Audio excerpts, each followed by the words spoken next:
Speaking of Africa, my guy Felix, Hey, how's who it going, just guys? sided. I can tell you, it's been a crazy talk around here, just because of the players that USA sent.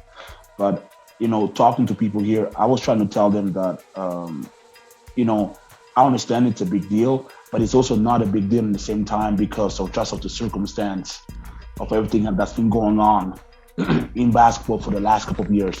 And I understand it's a big deal for the African continent for a team like Nigeria to beat United States, but we also have to see the whole context as a whole as well. Mhm. I mean, we've seen it already a couple of times, in our lives, that USA has been beat in exhibition games, before they entered the Olympics, kind of just like a warm-up thing. So, I mean, we can go in with the 92 Dream Team, when they lost the first game against college players, indoors, and no one really knew about that until much later on that, when Chuck Daly said it. But I feel like it is something to talk about, but don't make it as big as it really is. I think it was pretty shameful, the showing of the first game. But again, in their defense, only 4 days practice, and only with 4 days practice and most of the guys having not played on the same team together, it gets hard to play. It gets hard to play the type of game they want to play.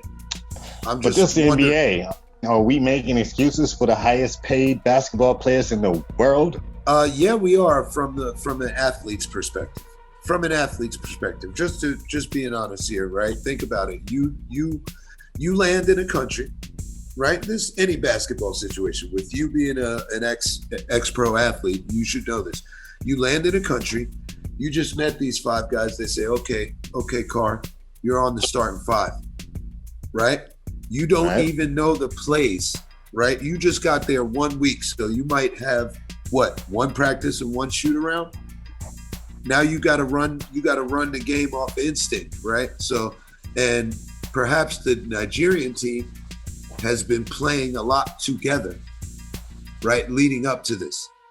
Whereas the NBA guys, they got an NBA schedule, and yes, they play at the highest level in the world. But Nigeria also has 7 legit signed NBA players on their squad. Well, we can Again, also argue, guys. We're still missing 3 players too, right? Yeah, Currently well, playing in the playoffs.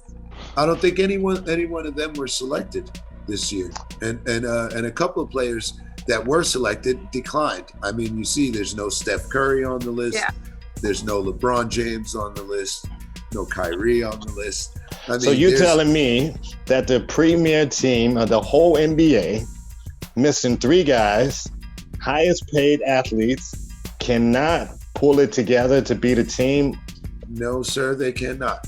And we've had examples of this before. The best example was the U.S. falling flat on their face in the FIBA World Competition and taking 4th with a team that had Allen Iverson, Carmelo Anthony, Tim Duncan, Stephon Marbury. but they had basically a team that could have, any one of the guys that I just named could have put 40 on anybody at that point at the FIBA level. I made that argument on our NBA GOATs to someone else about Tim Duncan when they finished 4th in the Olympics. And he just brushed it off like he was like, hey man, and I told him he wasn't even the leading scorer on that team.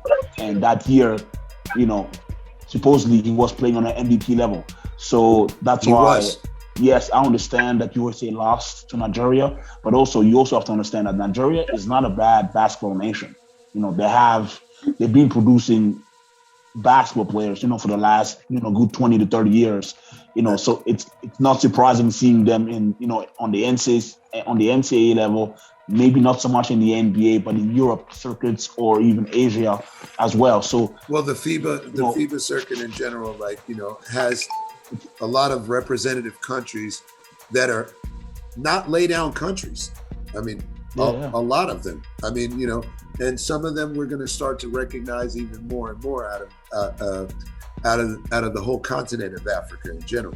It's probably a good thing. So a good thing for America that they lose so early, that they can get their stuff together, get their asses together, and figure out what they need to do to be the premier team of the world, Absolutely. and Absolutely. also good for Africa and other parts of the